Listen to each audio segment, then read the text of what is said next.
Hi, everyone. Welcome to the colloquium. Happy to introduce Henry Wolkowicz, who I think most people know as he's a professor here in our department. Yeah, he's a decorated professor who's been here for a number of years. I was just checking today. I think he has 340 publications according to Google Scholar. So enough on Google Scholar that I had to estimate at the end. So very excited to hear your work on condition numbers. Okay, thank you very much. Thanks. And thanks for the invitation to speak here, and thank you all for coming. And yeah, so there's the title, the omega condition number, and we're going to look at preconditioning, and maybe if I have time, I'll get to the low-rank generalized Jacobian updating. So I've got 48 pages, so it's more than I'll probably be able to cover. But let's get started. Okay, so here's the motivation. So typically, I'm going to look at a very simple problem, but it's a black box here. It's just A inverse, so you're sending the input B into A inverse, and out comes the solution of the equation AX equal B. So it's a very basic problem from linear algebra. And there's many ways of solving these problems.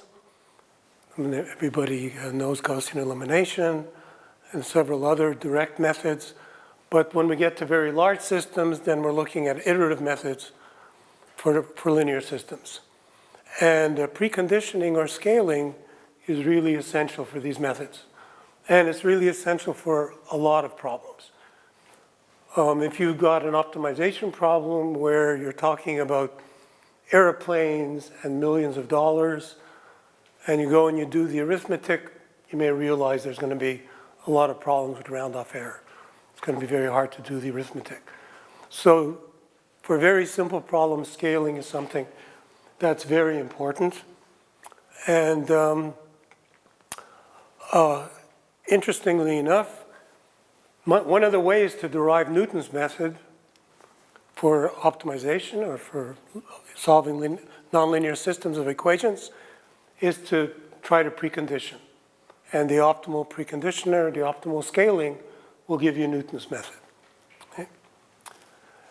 Another area is quasi-Newton methods. That's not studied so often nowadays.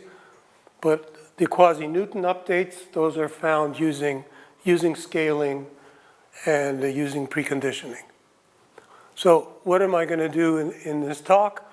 I'm going to simplify things because we can look at general, not even square systems. But to simplify things, we're going to look at A being positive definite. And for that, the standard condition number, which you may have seen in any linear algebra book that you pick up, is the norm of A times the norm of A inverse. And of course, for positive definite, that's just the largest eigenvalue divided by the smallest eigenvalue. And it's an interesting observation that the condition number of A is actually the condition number of A inverse. It's a simple observation because the smallest 1 over the smallest becomes the biggest eigenvalue, right? 1 over the biggest becomes the smallest eigenvalue. So this observation is really curious, and one of the things that I'd like to emphasize during the talk. Because I think what happened, I may be wrong, but a lot of the times in the early literature, when people were talking about conditioning, they were talking about a black box with A inverse. And they found the condition number for A inverse, but the condition number for A inverse is just A. And I may be wrong, but I think people just forgot that instead of preconditioning A inverse, they just say, we're preconditioning it. We're just trying to lower the condition number for A. Okay, so that's one of the things that I just wanted to point out. So what we're going to look at is a non-standard condition number. Instead of the ratio to the largest eigenvalue to the smallest, we look at the trace over the nth root of the determinant, and this is the arithmetic mean of the eigenvalues divided by the geometric mean of the eigenvalues. So instead of just using the largest to the smallest, we're going to be taking into account all the eigenvalues of the matrix. And we're going to look at another strange object, which is omega, of a to the power minus 2. And we'll see how that arises. And in fact, we'll see that this, in some sense, is a better measure of conditioning of this problem than just looking at A or A inverse. So we're looking at these comparisons of omega, omega minus 2, and kappa. And we're going to look at things like clustering of eigenvalues, convergence rates of iterative methods, measures of error analysis. And another thing that we're going to look at is these functions, trace and determinant, are very nicely differentiable, have nice formula for the derivatives. So we're going to see that we can exploit that and get explicit formula for preconditioners. Unlike the kappa, where finding derivatives of eigenvalues requires, of course, an eigenvector, and also you can lose differentiability. Okay, so of course the usual observation.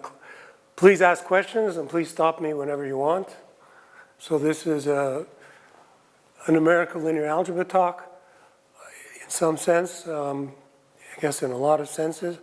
It has a lot of optimization in it as well.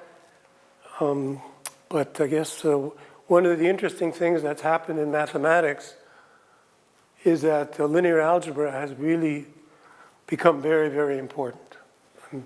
And there's a lot of essays written and things that it's past calculus in importance. So in some sense, going through these things, I hope that you pick up some things in the linear algebra, some of the details and subtlety. Okay, so back to an optimization problem. So this is one of the methods of optimization, especially in machine learning now, steepest descent. You just take the direction of the negative gradient and you move in the direction the gradient is pointing this way. So there's the tangent and it's perpendicular to the tangent. So you take the direction of the negative gradient and you move as far as possible and then you repeat. So this is the method of steepest descent. And it's very well known that this is a very, very slow algorithm. It's very slow when the level curves of the functions, so these level curves are when the value on the curve is constant. When these level curves are very elongated, then steepest descent can take forever. It's got linear convergence, but then the constant for the linear convergence can be very large, close to 1, and it can take forever. So elongated level curves mean slow convergence. However, if we think of a quadratic function, and we do optimal scaling, so scaling, I just mean take your vector and just work in the new space given by the change of variables using this invertible matrix, then working in this new space, if we do that over here, these elongated level curves become circles. And if you can imagine the tangent line to a circle, if you take the perpendicular, you go to the center. So you essentially converge in one iteration. So preconditioning for quadratics is very powerful. And of quadratic models is something that comes up in optimization all the time. And so this is why the preconditioning, the motivation for preconditioning for the quadratic follows through to more general problems. And in fact, this leads to Newton's method.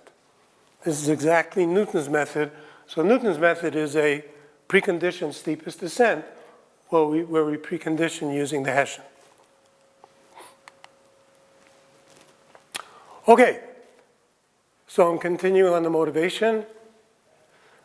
So I'm going to look at the condition number of a function. So we got this black box that we're looking at. We want to decide what the condition number is. So we have an input B and an output X for this system of equations. And here's the definition, typical definition of a condition number. What you want to do is you want to take a look at how the relative error in the solution depends on the relative error in the data, in the input. So we can just write down the condition number, relative error in the output, relative error in the input. So this is our condition number. And this is the classical condition number that we've been talking about. Kappa of A, which is the largest eigenvalue divided by the smallest eigenvalue. And this is not hard to prove that the actual condition number of the black box, so I'm calling it cond of A, which is, we already decided, this is the definition for it, is bounded above by kappa of A. And of course, that's the same as kappa of A inverse. So this is a worst case condition number. And here is the omega condition number. So as I said, it's the arithmetic mean divided by the geometric mean of the eigenvalues. You can write it with the trace and determinant over here. And it's easy to show it's less or equal to kappa, and kappa is bounded above by 4 times omega to the power n. So these two inequalities show that omega is a valid condition number. We can use it to upper bound the relative error. Okay, so a little Taylor series argument. If we rewrite this, I'm calling the black box G now instead of A. So the condition number of this black box is the same as we had it before. And if we rewrite it in this way, we have the delta G over the delta B, and that, of course, in the limit is a gradient. So the condition number we can think of a little bit as a gradient. Okay? Now, the condition number itself is a function. So you can think of the condition number of a black box. A matrix goes in, the data, out comes the condition number. So if it's a black box, you can find the condition number of the black box. Now, up until I started working on this, about a couple of years ago, with Leo and David, my favorite theorem was in optimization, maybe you've heard of it, that if you have a convex set, then a face of a face is a face. You know this theorem? It just rolls off the tongue, right? Well, this now surpasses that theorem. Okay? The condition number of the condition number is the condition number. And when you tell that to somebody, there's no way they understand what I'm talking about. Okay? But that's the fact. If you take the condition number kappa and you look at it as a black box and want to evaluate the condition number of that box is exactly the value of kappa. And typically, kappa is very large. And so evaluating kappa will result in high error. So evaluating omega is typically more accurate. Okay, the other condition number that we were talking about was this strange omega a to the minus 2 with a square root. Where does that come from? So the black box I'm just taking as A inverse, and I'm taking orthonormal eigenvectors of A. These are the VI's over here. So every vector can be expanded using an orthonormal basis. This is an orthonormal basis of eigenvectors. So we expand B and delta B using beta I and delta I. And so now I can write this, because when we take the norm squared, we can just expand it as a sum of squares, and the norm of the VI squares are going to cancel. So I'm abusing notation here, because this is a vector of beta I squares. This is a vector of 1 over lambda I squares. And we get this summation over here as the norm of B squared. The same abuse over here, and we get this summation over here. So when we take a look at the condition number of the black box squared, just like we did before the little Taylor series expansion, we get this value. That's just what we had before. We leave this the same over here, bring the delta B squared over here, and this we just replace by this and this over here. So we get this quotient over here, and I'm abusing notation with this inner product notation over here. And I'm dividing top and bottom by 1 over n.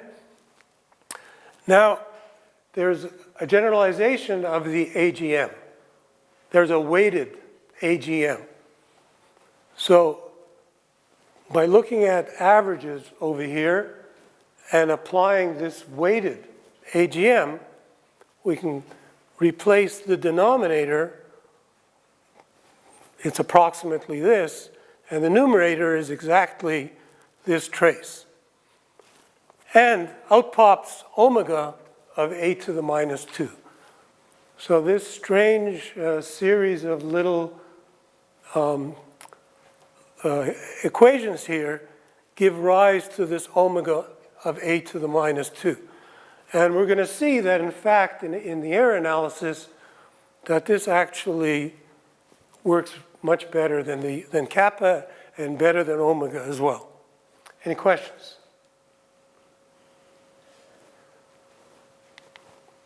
Okay. So what does preconditioning using a condition number mean? So there's two things that happens when you're preconditioning, of course. Theoretically, you'd like to reduce your matrix, whichever matrix you're using, a to the minus 2 or a, you'd like to reduce your condition number by something which is simple. So we're going to be looking at diagonal preconditioning here. So the D's are diagonal matrices, and we're going to try to find a diagonal D which minimizes this constant. Okay? And in fact, just wanted to repeat what I did before for omega.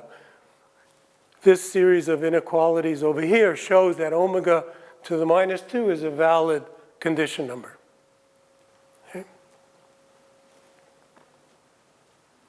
So we'd like to reduce this value over here, and we get this optimization problem. So one of the advantages of using omega over kappa is that you can differentiate. So here's a theorem just to illustrate this. So we'd like to reduce that value of omega. So I need a little notation. B is the Hadamard product, element-wise product of A inverse with itself. And then we're going to look at D bar is a positive vector, Rn vector, and the matrix is formed from using that as the diagonal. And then we look at this equation over here. B times the diagonal of D bar is equal to the diagonal of D bar inverse. And this will be positive. And then we choose D hat using the square root. Then the theorem says that this is equal to n, and this D hat minimizes this function omega to the minus 2. Okay? So it solves this problem here. And the optimal scaling for this, for solving this system of equations is given over here. So here's a proof.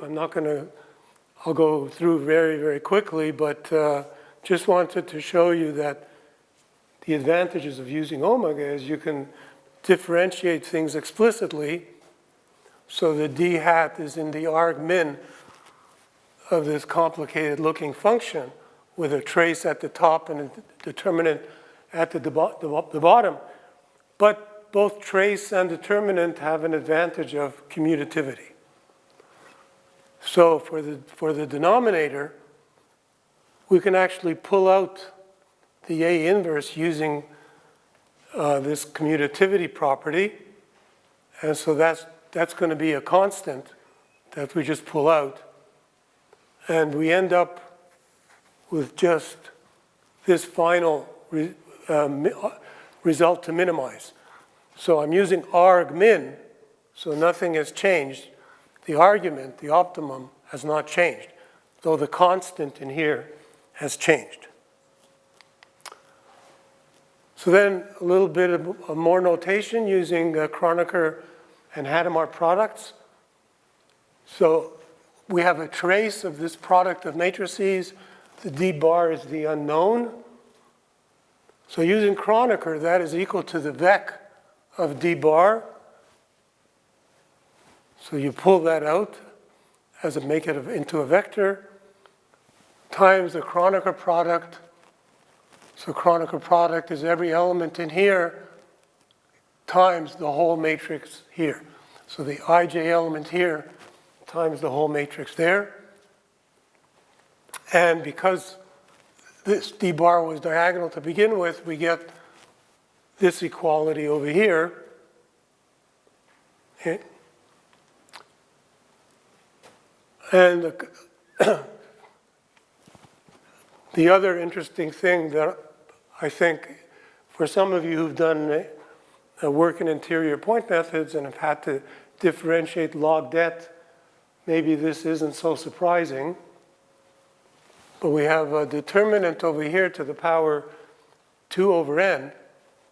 And when you differentiate that, you get the adjunct matrix coming out, the derivative, the gradient of it using the determinant is the adjunct. Okay? Though maybe some of you call that the adjoint, depending on which book you're using. It's the matrix of minors. And when you take the adjunct and divide by the determinant, essentially Kramer's rule gives you the inverse. So the inverse pops out. And the inverse allows us to get a very simple equation. So we end up with these two equations over here. And if we can solve those two equations, we can get the optimal scaling. So what I'm hoping you get out of this, please ask a question if you want me to slow down and point out a detail, is a little bit of the differentiation that goes on when we differentiate with respect to a matrix. There's a lot of things, interesting things that you can do instead of differentiating with respect to elements ij, that sometimes when you use the matrix algebra, some very elegant formulas come out. So now we have an equation, and this equation we can actually apply Newton's method to, and I had to modify this slide after some numerics yesterday. So this slide said 4 iterations, but I had a problem yesterday where it took 5 iterations.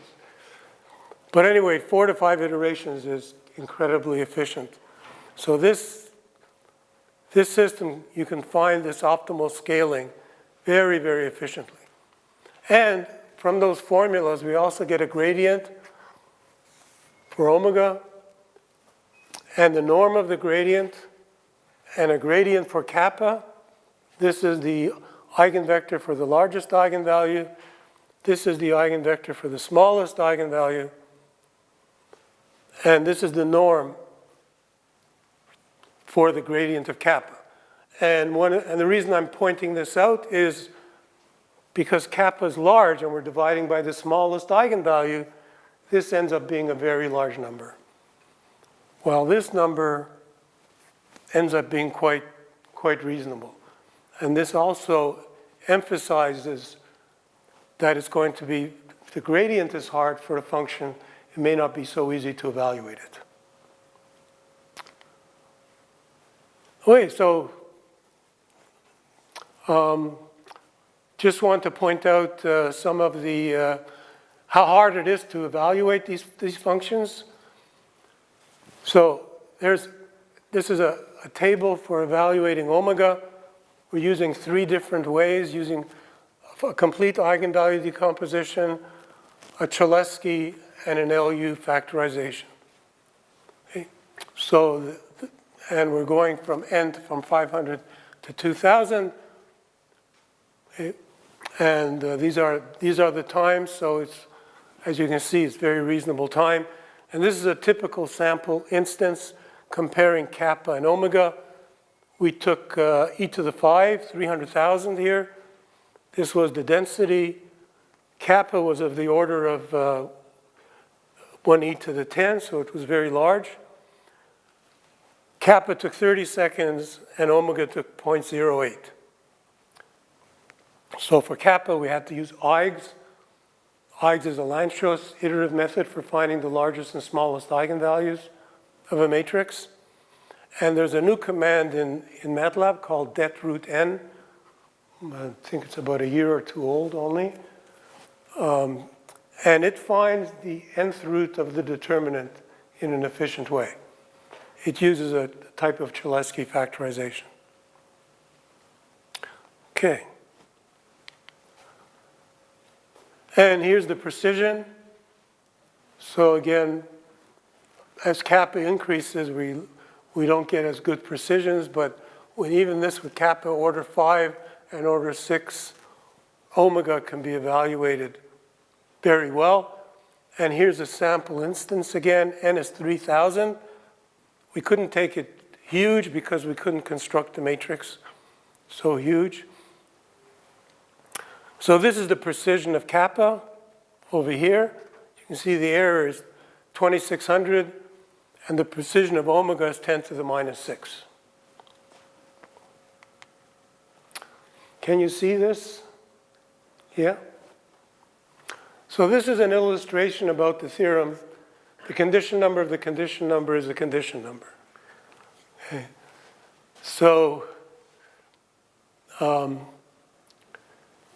the condition number of kappa is the red over here. And kappa is the blue. And you can't see the blue. Why? Why do you think? Yeah, it's hiding behind the red. Yeah. So they're exact. And some of these other curves here, this is kappa, this is the condition number of kappa divided by the condition number of omega. So this is a semi-log y. So this is 10 to the power 10. This is 10 to the power 2 over here. Everything, of course, is bigger than 1. Okay? So omega is down here. And it's fair. So this is random matrices as n is increasing. Any questions? So is the green omega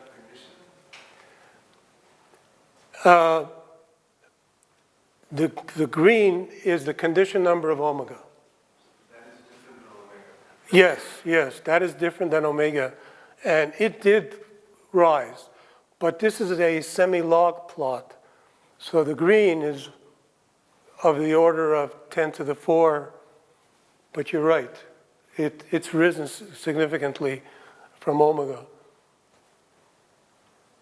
So it's like the measure of how accurate we can compute omega. I know, but I guess I'm wondering about the theorem that you have, the condition number of the condition number. Yeah, for kappa, it's a theorem. But for omega, is not. Yeah.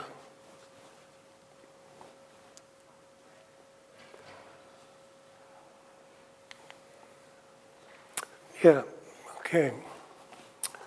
Okay, so what have I done so far? So kappa is inverse invariant, omega and omega minus 2 are not. I hope that the little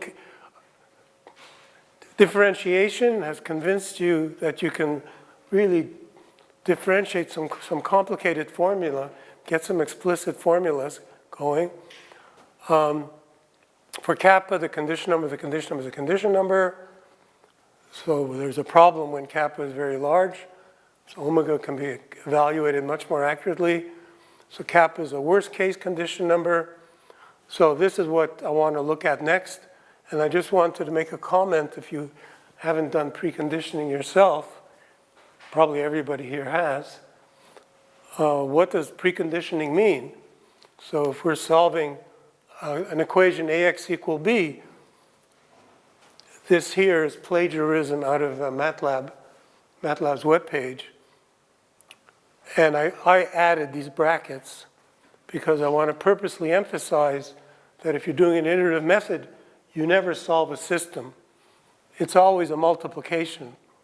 So if this is a simple matrix, H inverse times Y, you never find H inverse, but you can evaluate H inverse Y efficiently. So that's what preconditioning does. Is you're able to evaluate these matrix vector multiplications efficiently. You never do matrix-matrix. But the theory tells you that this, the condition number of this, has become small, and so the number of iterations should decrease.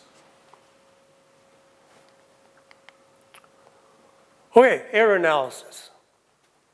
So if some of you have looked at linear algebra books, then typically you end up seeing something like this. Of course, usually the B and the delta P are on the other side, so you're getting a bound on the relative error of your output. So it's a worst case analysis, and I'm restricting to A. Very often these inequalities involve B as well, and A. So here only B is on the right-hand side, but often A is on the right-hand side here as well, with a perturbation of A. So what I'd like to study now is the correlation between these three estimates. We use some sampling. So what we're going to do, we're going to generate 200 systems like that, positive definite matrices, uniformly distributed eigenvalues, and then we're going to find BI so we know things are consistent with XI random. Okay. And then we're going to generate 1,000 perturbations for each of those problems. And we're going to solve this system. And so we're going to estimate the error that we get from each one of these perturbations to give us an estimate of the actual condition number of the problem. So we're evaluating the actual condition number of the black box by sending through just a ton of inputs. Okay? And then we're going to check the correlation between these three condition numbers. So we're using a linear regression model. And this is the conclusion. Let me just go back forward a page. So this is kappa, this is omega of A, and this is omega to the power minus 2. So what do we get? We get, for kappa, omega, and omega minus 2, the correlation coefficients are given over here, 0.45. So kappa is not correlated at all, which is really surprising. So kappa is the condition number. It's not correlated with the error. It is such a worst case error bound that it is not correlated. And omega is, but omega minus 2 has the best correlation. We did the same for a normal standard distribution over here. And then both of these are not correlated, but omega minus 2 is still correlated. So this is something which, if there were some specialist numerical linear algebra people in the audience, would start attacking me. There's one here, but so far he's been kind.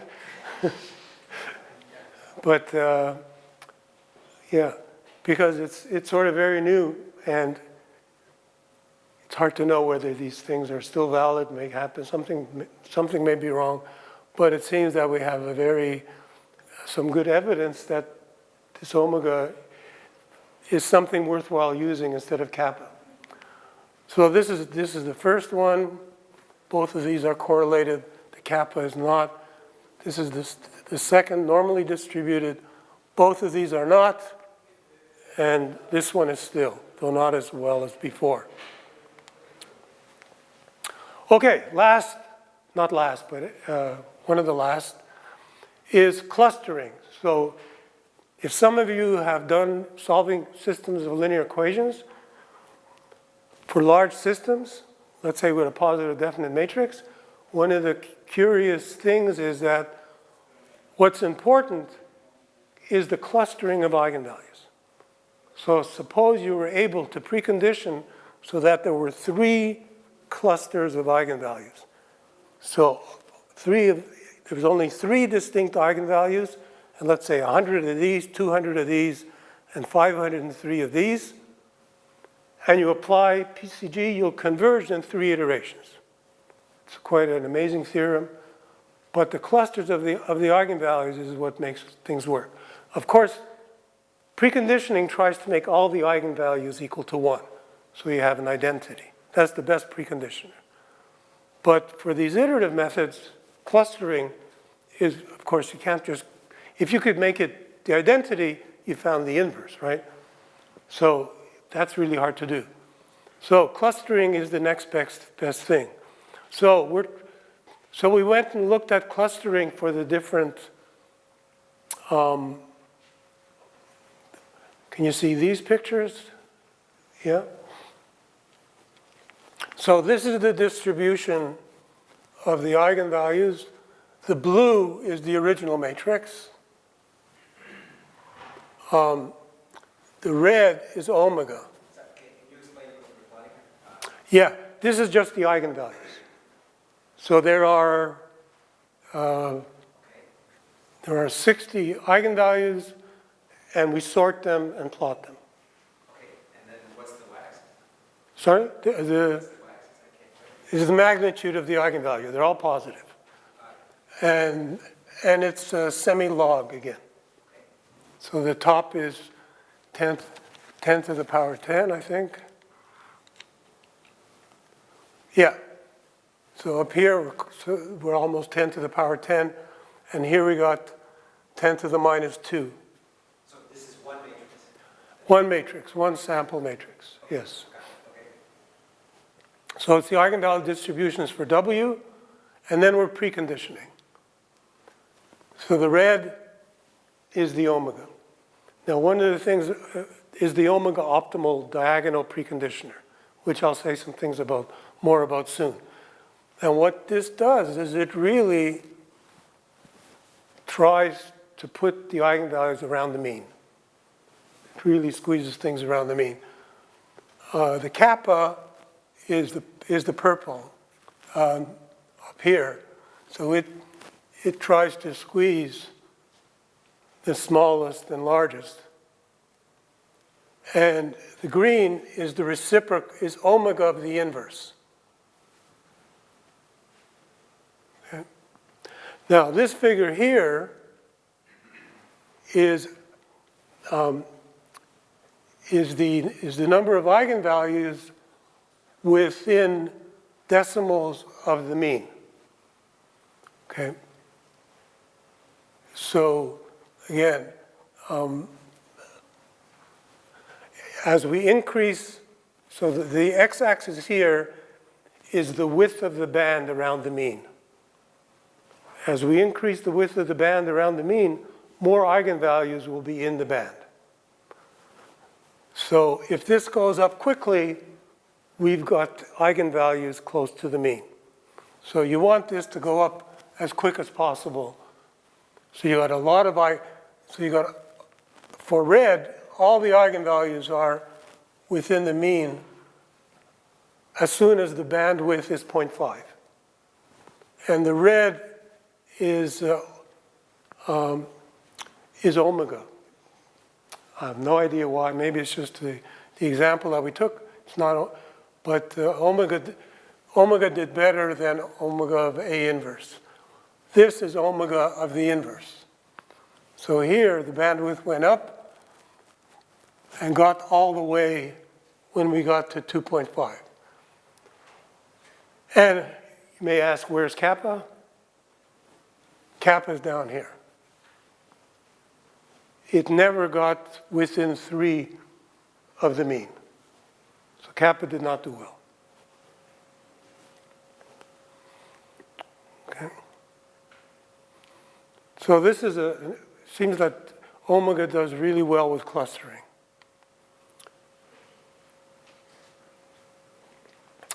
So this table here,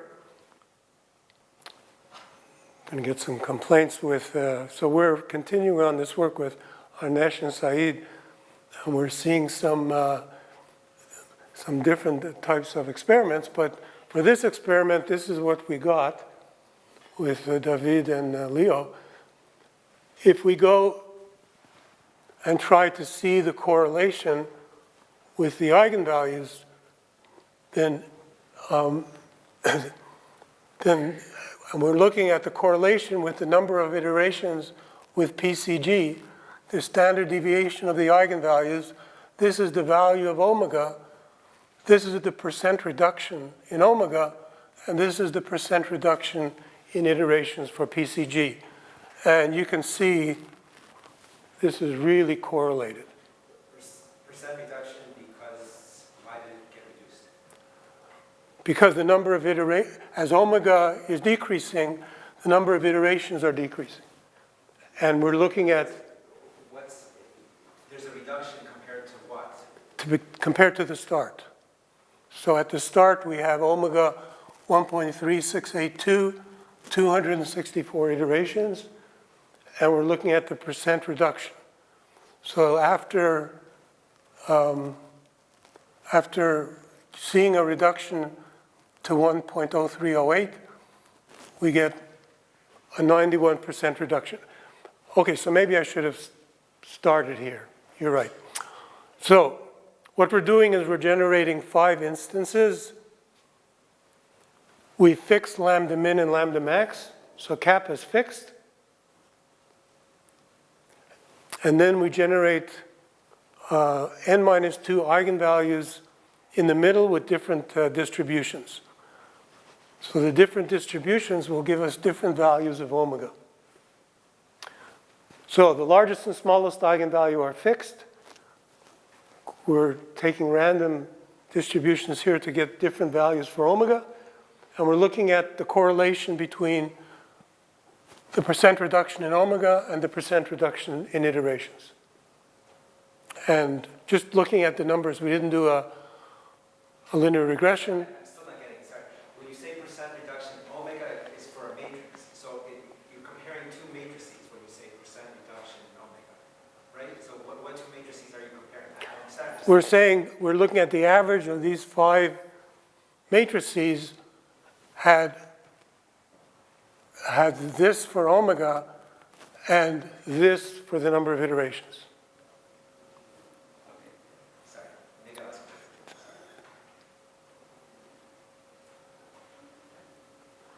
you. And I don't know why it's so different for uniform and normal.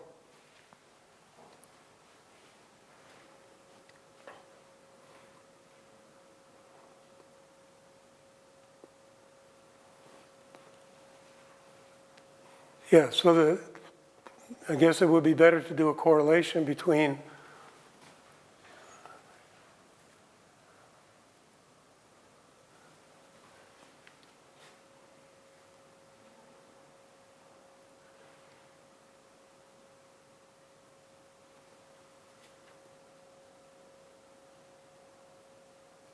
So because the uniform distribution like space for the eigenvalues like uniformly, so you have the worst omega, and the normal like put them like more eigenvalues like close to mean, so you're supposedly get better omega, like better clustering that results in better omega, and then in different like standard deviation, you got even variance in the distribution of the eigenvalues.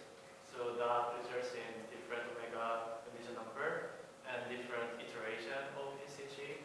And then we can see the correlation between the omega condition number and the iteration. right. We didn't, I guess it would have been better if we did a correlation between the two, right? But we didn't. We just looked at the at the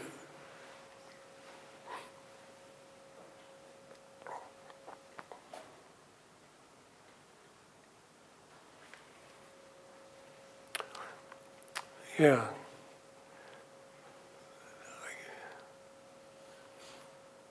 Okay. Maybe we can look it up together after. Okay. So, yeah, I'm running out of time. I just mentioned one thing. If some of you have done preconditioning, you may have heard the Jacobi preconditioner, and that's the optimal diagonal preconditioner. For a positive definite matrix, this is what it is. This is the ith element on the diagonal. So this historically is very well known.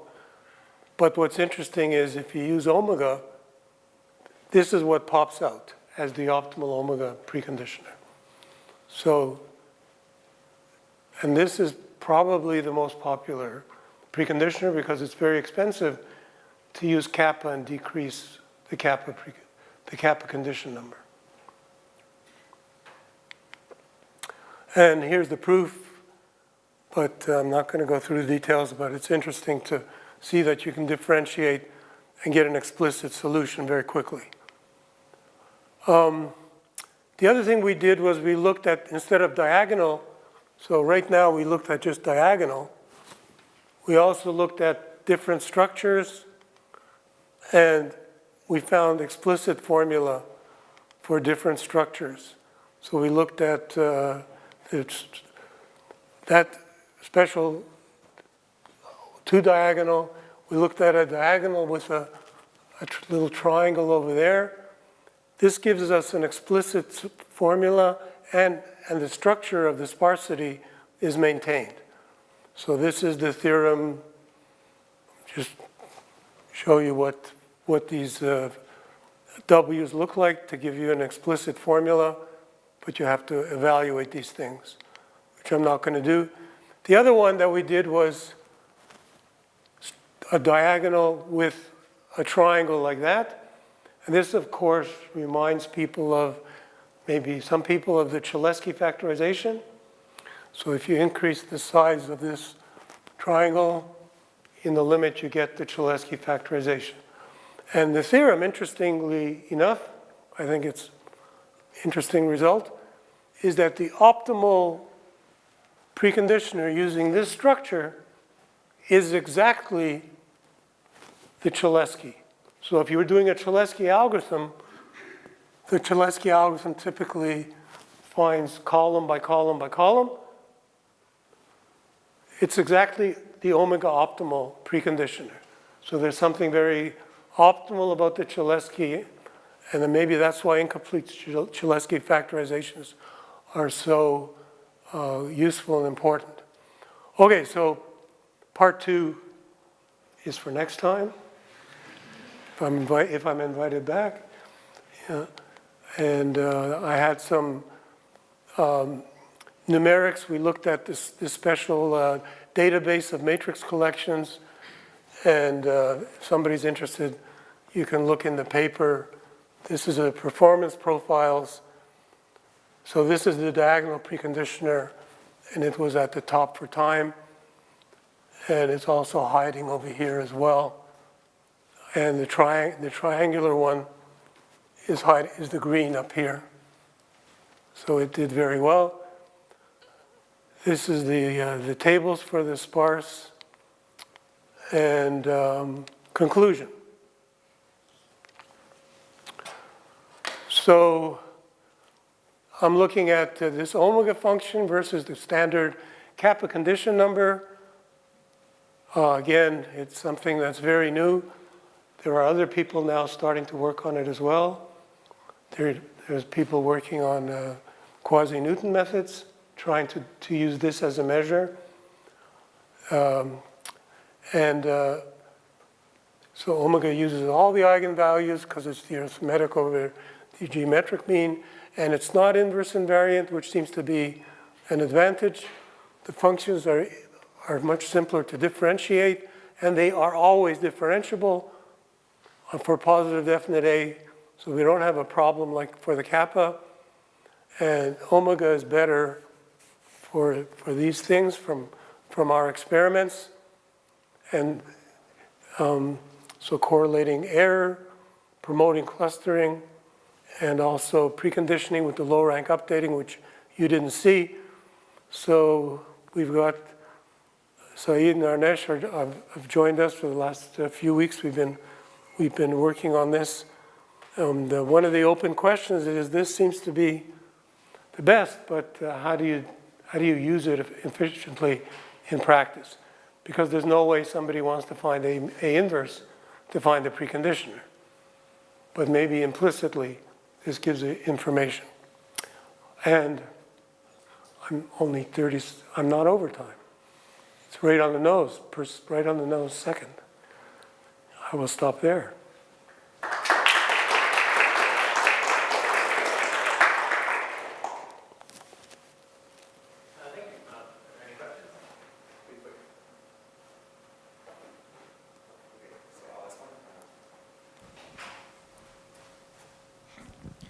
So sort of historically, a lot of the theory of preconditioning came up from analysis of partial differential equations, where you have an operator and sort of the condition number of the operator is infinity, but then you discretize it, and then the condition number depends on, it gets worse and worse as you refine the mesh. And so does any of this carry over to that kind of analysis where you start with the PDE, you know its condition number is infinity, you discretize it, you get a condition number that grows with n, the number of grid points, anything like that? I haven't thought of it, but of course the numerator is the trace norm in infinite dimensions, so that's easy to think about. But the determinant, I guess, is the determinant to 1 over n. So in the limit, things are still possible. But I haven't thought of it, no. Oh, interesting.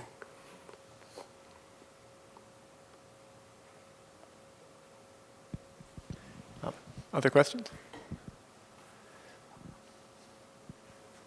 Well, I also have one. It sort of seemed like this omega was almost like an average case measure of the badness of the conditioning, and kappa was this worst case. Do you have specific examples of matrices where omega definitely underestimates the condition number where kappa would have correctly overestimated?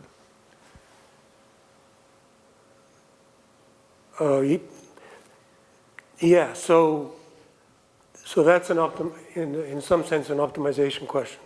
So what we did in some of our experiments is we sort of mentioned it here, is we fixed the largest and smallest eigenvalue. And then you ask the question, because these are just numbers, for what value, put a bunch of numbers in between, is kappa max? Kappa stays fixed, so kappa doesn't change. So we were just talking about omega. So the question that you're asking is, what's the minimum value of omega, given that the largest and smallest are fixed? And the answer to that is when all the others are stuck in the middle. So that's the minimum. Because it's a nice convex function, it's not that hard to prove. And the more interesting, maybe not the more interesting question, but another interesting related question to that is, what is the maximum of omega when those two are stuck?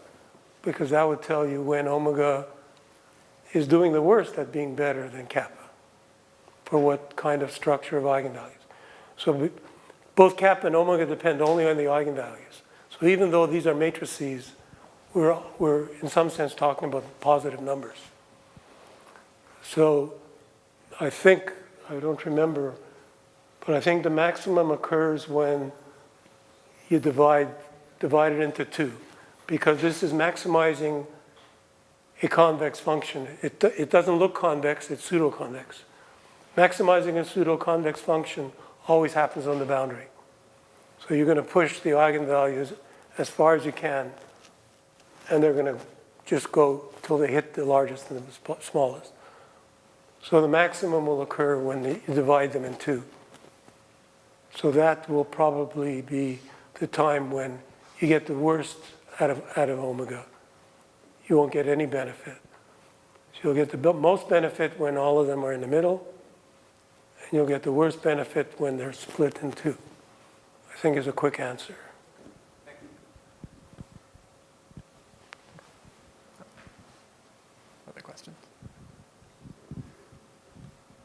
right, let's thank it. Yeah, thank you.